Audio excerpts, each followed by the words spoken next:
Muy buenos días, amigos.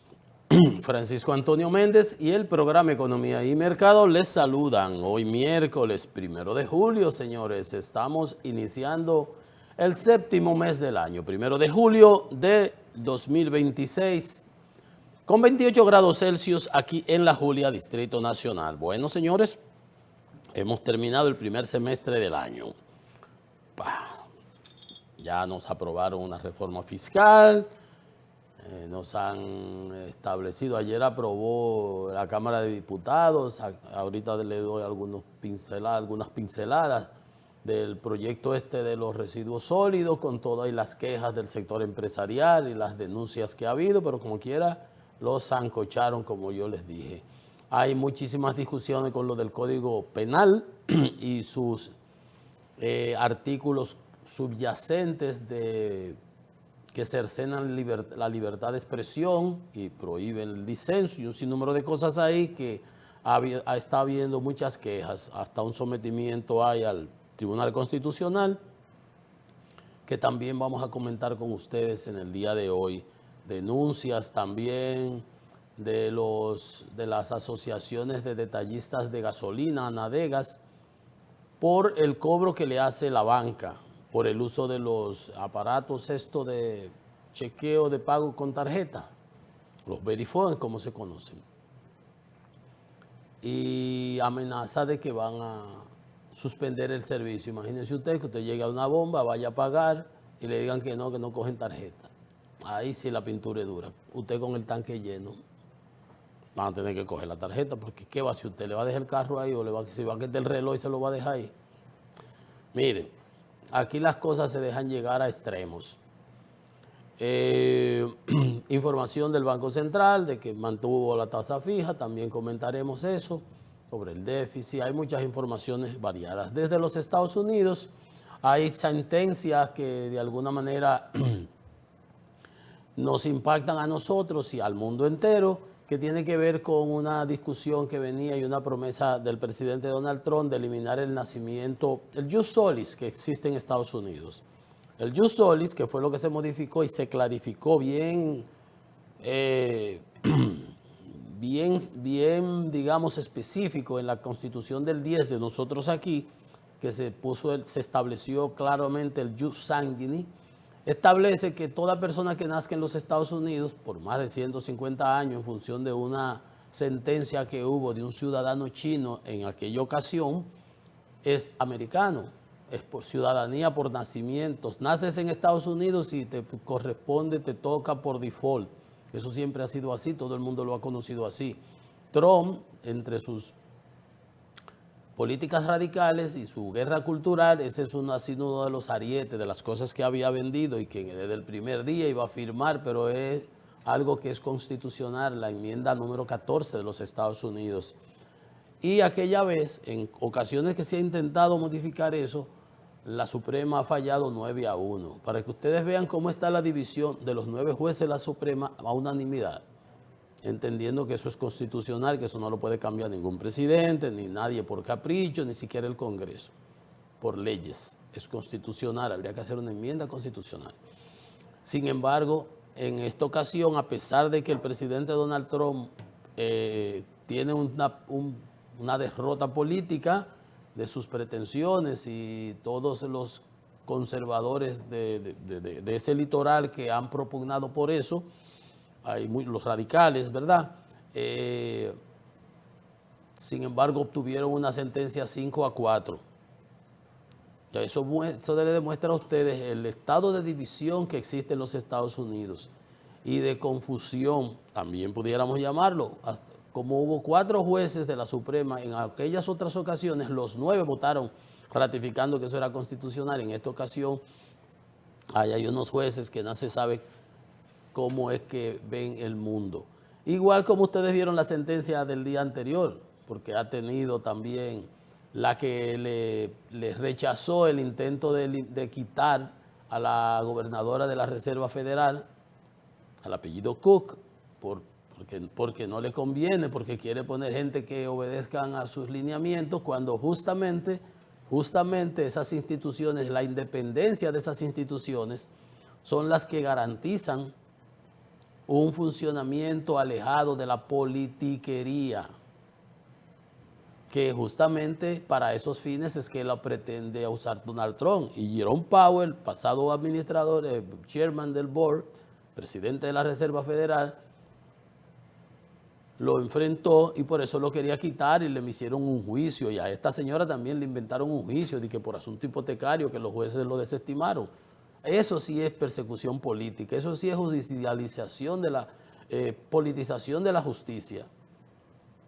Pero los tribunales le fallaron en contra al presidente Trump en esa parte. Pero ayer mismo también habían fallado, pero a favor, para dándole todo el poder al presidente de cancelar y quitar funcionarios independientes de instituciones regulatorias independientes, que es algo que también viene por un centenar de años en los Estados Unidos, para corregir entuertos y desviaciones del mercado. Por ejemplo, la crisis financiera de los 2008, del subprime, que hizo la quiebra de esos bancos, que hubo que salir a rescatar el bailout del Lehman Brothers y de todos esos bancos, que al final lo paga el contribuyente norteamericano, como nosotros aquí, los ciudadanos que pagamos el déficit cuasi fiscal del Banco Central por la quiebra de Baninter y los otros bancos que quebraron en aquella ocasión. ¿Por falta de qué? De supervisión, por falta de independencia de las instituciones regulatorias. Entonces ayer, aunque le dieron el rechazo a la intervención presidencial y al poder de cancelar un funcionario de la Reserva Federal, no pasó lo mismo con las otras instituciones independientes, federales pero independientes en los Estados Unidos, que han formado parte de ese pilar, de ese sostén, de esa estructura, de esa superestructura jurídico-normativa para corregir, como les digo, situaciones que se dieron en el pasado de fraude, de desviaciones y de desviaciones del mercado y de cosas que estuvieron fracasos grandísimos y se corrigieron creando esas instituciones. Y ahora, en este nuevo enfoque, en esa nueva visión del presidente de los Estados Unidos, que por eso le hacen esas huelgas y esas de marchas y esas demostraciones de vez en cuando los sábados, que dice que no queremos rey, porque se comporta en muchas ocasiones como rey. Entonces, eso fue ayer la Suprema Corte. Ahorita damos algunos detalles con relación a eso. La declaración que ha generado mucho revuelo,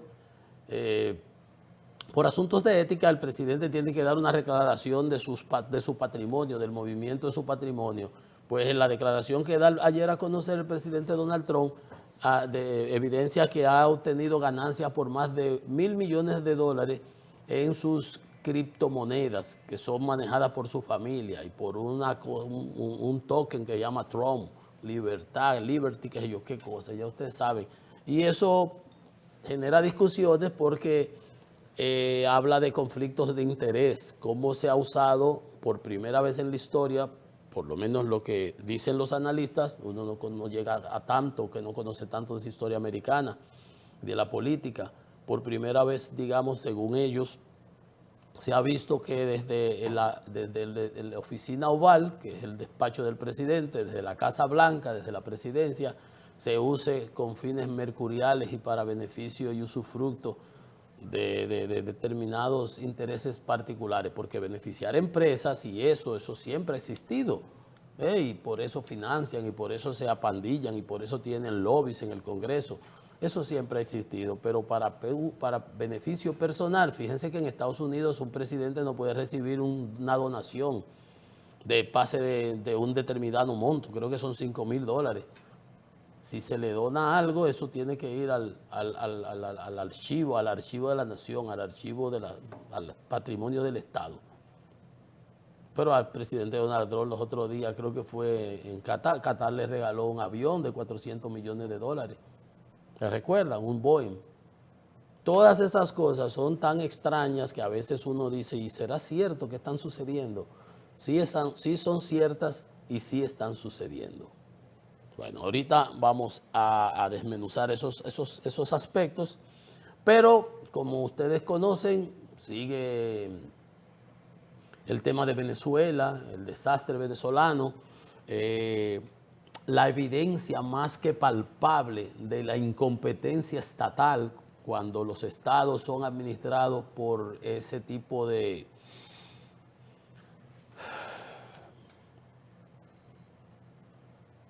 personas, que esos regímenes autoritarios, que ahora se ha maquillado porque que quitaron a Maduro, pero los que están ahí son los mismos chavistas, los mismos incompetentes, los mismos que han llevado a Venezuela ese desastre, los mismos que han hecho que 8 millones de venezolanos, la gente que piensa, la gente con voluntad, capacidad, potencial, que no se siente cómoda viviendo en un ostracismo como ese, emigró de Venezuela por situaciones comerciales, empresarios. ¿Cuántos empresarios no tenemos aquí que vinieron, emigraron, tienen 10 años, 20 años, trajeron sus capitales porque allá no podían estar?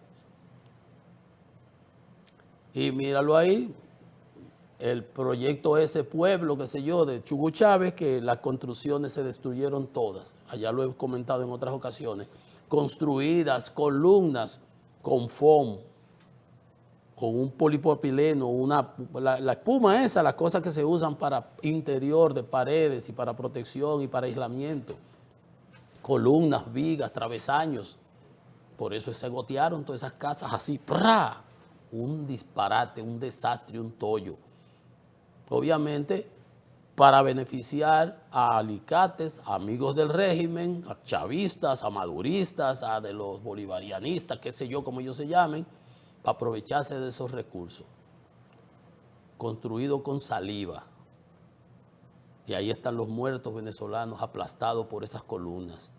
Columnas rellenas de fondo, como vimos aquí en el metro, poniéndole de que cubre falta a una columna. Usted ha visto que la de la 27 que hizo Odebrecht lleva un cubre falta. Usted no ve que eso es el concreto así, purito que se ve las columnas. Aquella hubo que ponerle cubre falta. Dios nos libre para que vayamos viendo las cosas. Yo digo, aquí tenemos que aprender. Ahí está el caso Yetset. El día menos pensado, y Dios no lo quiera, nos sorprende un evento de esa magnitud, y aquí no hemos tomado medidas, no se han hecho reglamentaciones, no se supervisa. Ahí se ve en esos edificios, no se ve ni la varilla, con saliva, en un terreno totalmente arenoso, arcilloso, que no era el adecuado. Claro, pero seguramente las compañías que estaban haciéndolo eran de ellos mismos. Si me iba a ganar 400, digo, pero ¿cómo voy a ganar 400? Porque cuando la gente está robando, después que se acostumbra, la ambición, la angurria, como dicen aquí en la calle, palabra fea, pero así que se dice, los obnubila de manera total y dicen, no, pero yo no me voy a ganar 400. Déjame ganarme 800. ¿Y cómo me gano 800 si lo que estaba estipulado era 400? Pero échamele la mitad del cemento, la varilla de 2 octavos, yo no sé cómo que se llaman eso, de 2 octavos, pónmela de tanto. O sea, si son varilla gorda, pónmela más fina y obviamente para cogerse el dinero. Y así sucesivamente, si hay que hacer un subterráneo y una base o una basamenta, una zapata, como se dice aquí, o como se dice, vamos a suponer 5 metros de profundidad, no a la de 3, para quedarse con los cuartos. Ahí están las consecuencias. Y ahora van las ayudas, a mano pelada, unos tigres haciendo bulto, moviendo con un pico y una palita, echando la arenita que levantaba con una palita vieja encima de los escombros, cuando se supone que es de los escombros que tú tienes que quitar, porque allá abajo es que tú vas a buscar lo que vas a buscar lo que puedas encontrar, haciendo bulto y aguaje y allante. Pero cuando la población se pronuncia en las calles, son los primeros delincuentes que salen en unos motores armados a perseguir a la población y a castigar a la población, a reprimirla. Pero para ir en ayuda tienen que ir las naciones a cooperar, tiene que ir Colombia sin equipo, sin nada, y el resto lo único que ellos sirven es para la represión.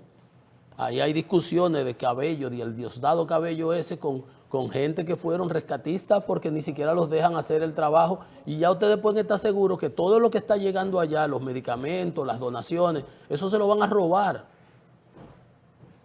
Desafortunadamente, por esa frase sabia y demostrada en la práctica de Lord Alston, que dice que el poder corrompe por default, el poder corrompe y el poder absoluto corrompe absolutamente. Y eso es lo que pasa en Venezuela.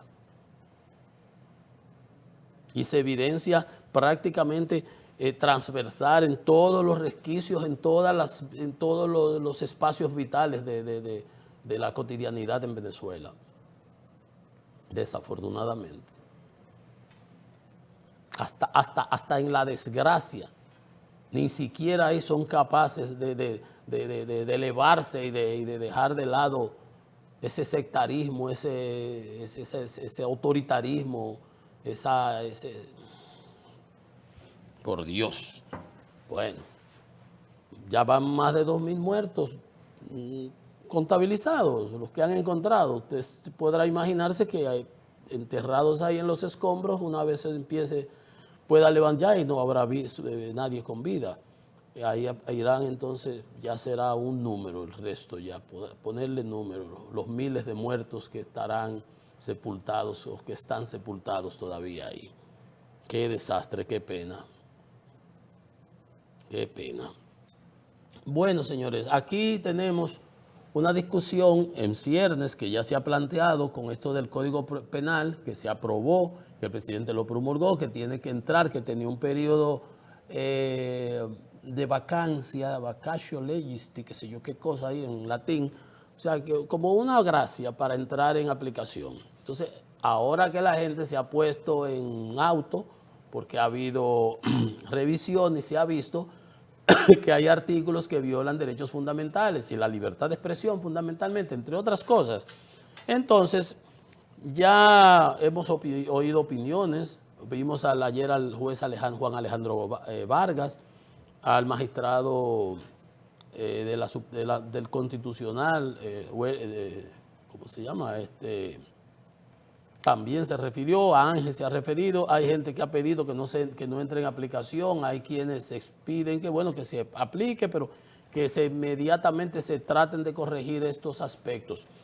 Los muchachos de Somos Pueblo, que son muy dinámicos, con unos abogados sometieron ya, y eso es lo que debe hacerse ya de manera, digamos, muchas instituciones, o hacerlo, continuar haciéndolo para que haya una presión, porque eso no se puede permitir que se establezca así. Apoderan al Tribunal Constitucional de acción contra artículos del Código Penal por amenazar la libertad de expresión. Porque hay un refrán que dice que nadie sabe lo que tiene hasta que no lo pierde. Aquí sabemos lo que es perder la libertad de expresión, aquí vivimos. Lo que pasa es que ya son generaciones que han pasado. Yo no lo viví, pero generaciones previas vivieron lo de la dictadura de Trujillo y en la época de la represión de los 12 años. Sí, es así.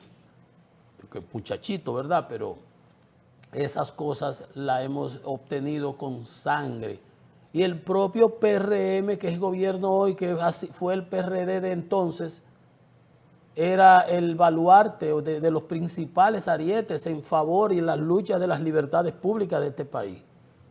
Para que ustedes vean cómo se transforman, qué metamorfosis hacen los partidos. Ese propio partido, que teleley, bla, bla, bla, y bla, bla, bla, que habla tanto de democracia y de derechos y de cosas, y que tiene esa historia brillante, por cierto, con grandes hombres, y en la Revolución, y Doña Gómez, y ese tipo de cosas, es capaz de haber sancochado en el Congreso y haber intentado sancochar otras leyes, legislaciones del mismo Jaez.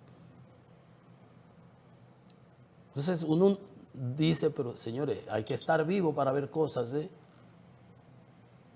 Y buscan argumentos para justificarlo. Entonces, sometieron, oigan esto, los artículos 192, 208, 109, 10, 11 y 310. de la recién promulgada Ley Orgánica 7425. Ya fue una ley orgánica, el Código Procesal Penal. Creo que así que se llama, Nuevo Código Penal. El 7425, hay que aprenderse ese número. Entonces, en ese código ahí se metieron todas esas cosas que penalizan. Si tú dices cualquier cosa, te meten hasta 3 años. Oigan esto.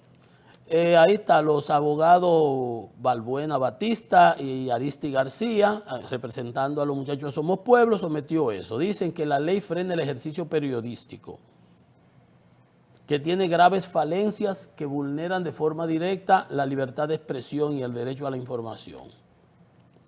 El jurista Balbuena explicó que el articulado impugnado penaliza severamente conductas sin contemplar exenciones de responsabilidad cuando se trata de opiniones o críticas que revisten un genuino interés público. O sea que si yo tengo una opinión de usted o de un funcionario, que usted es un incompetente, que usted seguramente se está embolsillando, aunque no es que es una opinión, no es ni siquiera una denuncia, no es una acusación.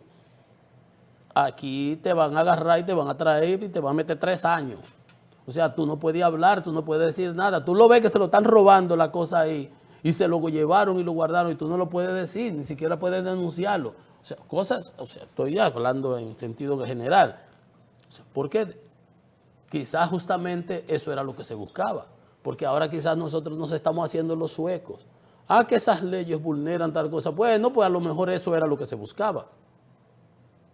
Sí, porque es que las cosas hay que señalarlas como son. ¿O es casual que se haya intentado que se pongan esas cosas, que confundan lo que es una denuncia con una crítica, con una opinión, con una denuncia, con una acusación? Pues yo puedo pensar de usted lo que a mí me parezca, eso es la libertad de expresión, la más genuina manera de ser de un ser humano. Puedo tener la opinión que yo quiera de usted, esa es mi opinión. Puede ser buena, puede ser mala, pero es la mía. Y tengo todo el derecho a tener la razón, a equivocarme, a meter la pata, a lo que sea. Y por eso le van a meter 3 años a una gente. Entonces, la normativa como tal está redactada, pone en riesgo el debate democrático. A lo mejor eso es lo que se quiere. Y el ejercicio periodístico y ciudadano, al no diferenciar la difamación malintencionada, porque fíjense, si hay una difamación de malintención, yo digo, usted está haciendo tal cosa y tal cosa, con mala intención, no porque me llegó una información o dice, no sé, de la fiscalización y la libre opinión de los asuntos del Estado. Porque hay gente que entra al Estado a sacrificarse. No, pero yo ganaba mucho más en el sector privado. Pues quédese en el sector privado. A usted nadie le pidió que viniera a sacrificarse para el Estado. No, porque esas leyes son muy rígidas. Yo no puedo aplicar la ley de compra. Pues retírese, váyase para su casa. Oye, a ustedes le dijeron que se vinieran a sacrificar para el Estado, porque ese es el cuentazo. Ese es un cuentazo. Entonces, desproporcionado también. Califican de irrazonable que los delitos asociados a la palabra escrita o hablada reciban un castigo drásticamente mayor que crímenes de verdad de alto impacto. Y ponen los ejemplos. En el mismo código están. Una persona tiene un homicidio involuntario, por ejemplo, como están acusando a los hermanos Espina, de aquí de Yesé, y el máximo son 3 años. A los hermanos Espaillá, que es homicidio involuntario, imprudente, dice imprudente, homicidio imprudente. Por ejemplo, ¿qué será eso? Tú vas manejando y choca a una gente, vamos a suponer, no sé, pero supongamos un homicidio, mata a una persona por imprudencia, no es porque tú lo quieres matar, no es verdad, pero por imprudencia, y lo máximo que te tocan 3 años, y ahora si tú describes algo, dices algo, eso es lo que ellos dicen, eso es irrazonable. Acoso sexual. ¿Usted se acuerda, uno ahí de la Cámara de Cuentas, que hubo unos líos y al final lo protegieron porque esa es la justicia que tenemos? Cuando son los míos, los protejo. Cuando son los del otro, hago una parafernalia. Acoso sexual, abuso de confianza y robo básico. Usted se roba, abusa de la confianza, engaña a una persona con unos cheques, un negocio, una vaina ahí rara, y a usted le tocan 3 años. Y con esta cosa Si usted dice algo en el código, eso, pero la de libertad de expresión, entonces te meten 3 años como si nada, igualito como que tú tuvieras robado algo.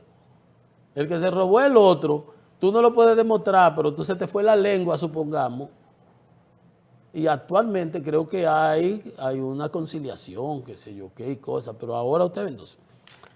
Y uno se pone y se rasga la vestidura y dice, no, porque eso viola, pero a lo mejor es que eso era lo que se quería.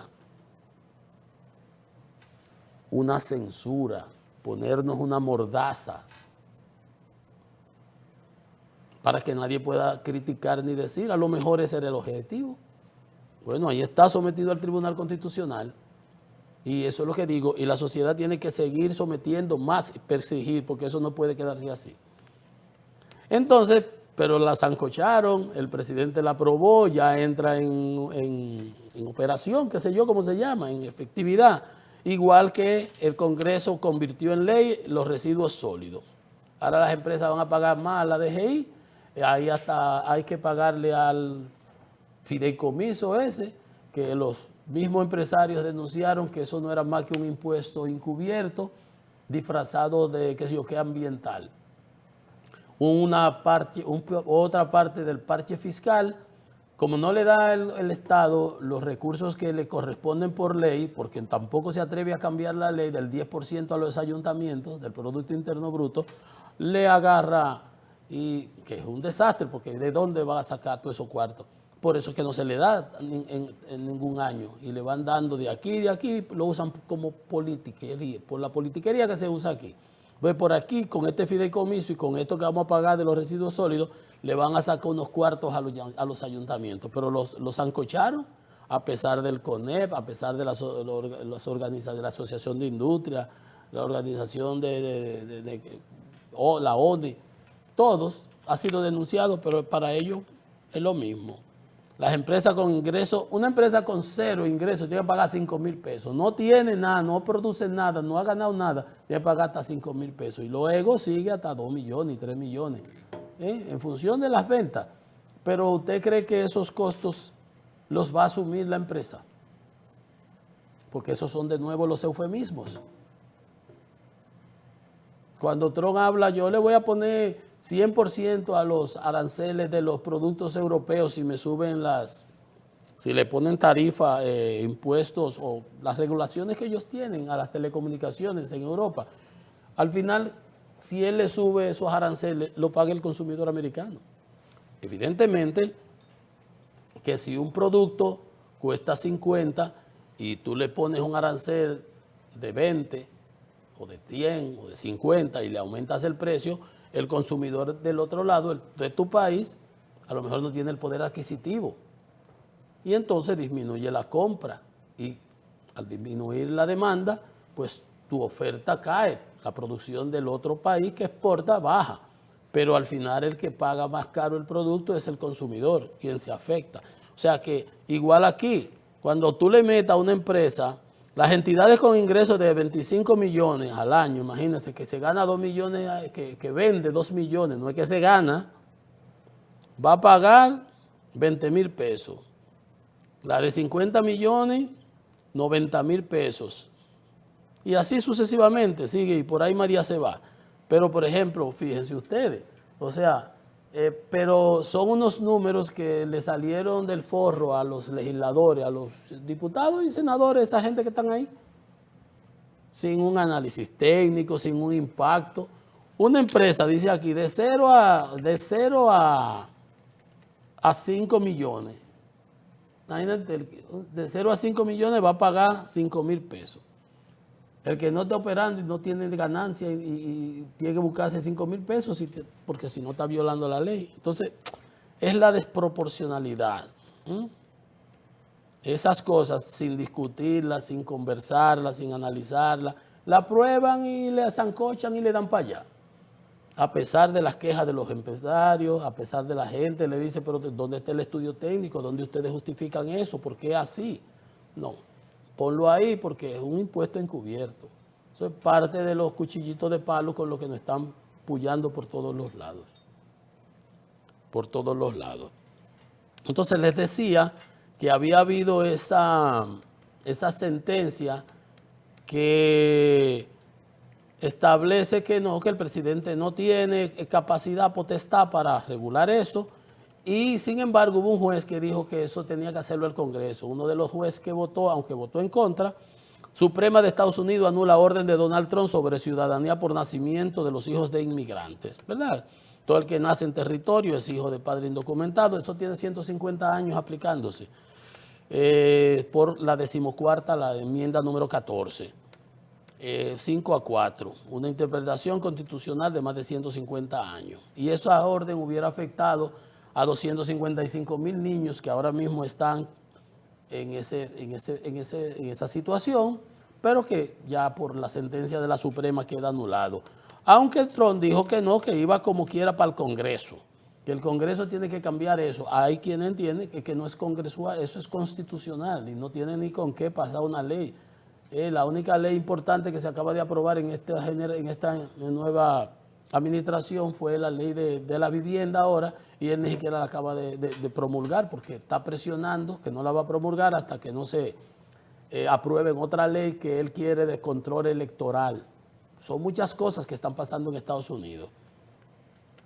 Pero, dice el juez Kavanaugh, que es uno de los que él puso, que votó en contra, dice el Congreso podría, en consecuencia, modificar la 14ª enmienda o promulgar una nueva legislación, pero si es constitucional, tú no vas a modificar la Constitución con una ley.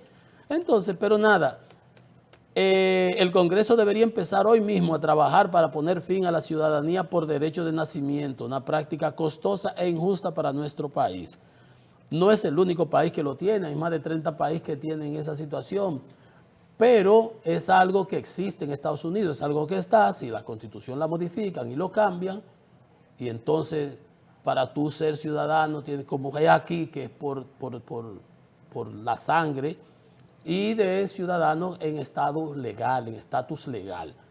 Entonces, bueno, pero fíjense ustedes que pasan esas cosas en Estados Unidos y en Sudáfrica, un país del apartheid, de Mandela, que hoy lo dominan, hay manifestaciones anti-inmigración.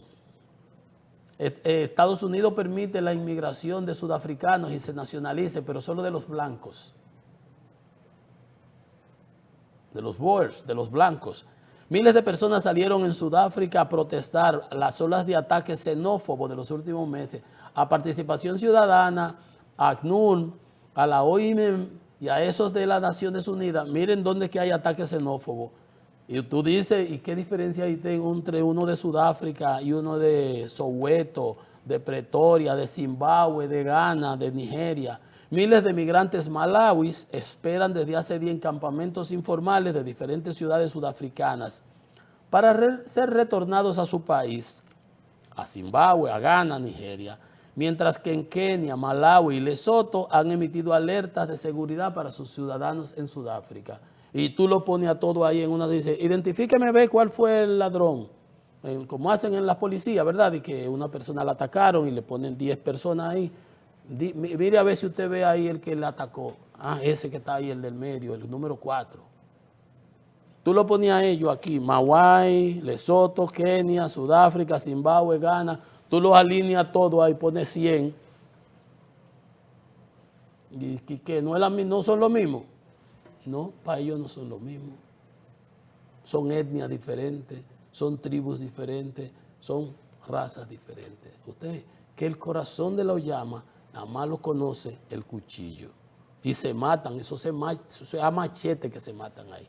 Entonces, ¿qué es lo que está pasando? ¿No son todos iguales?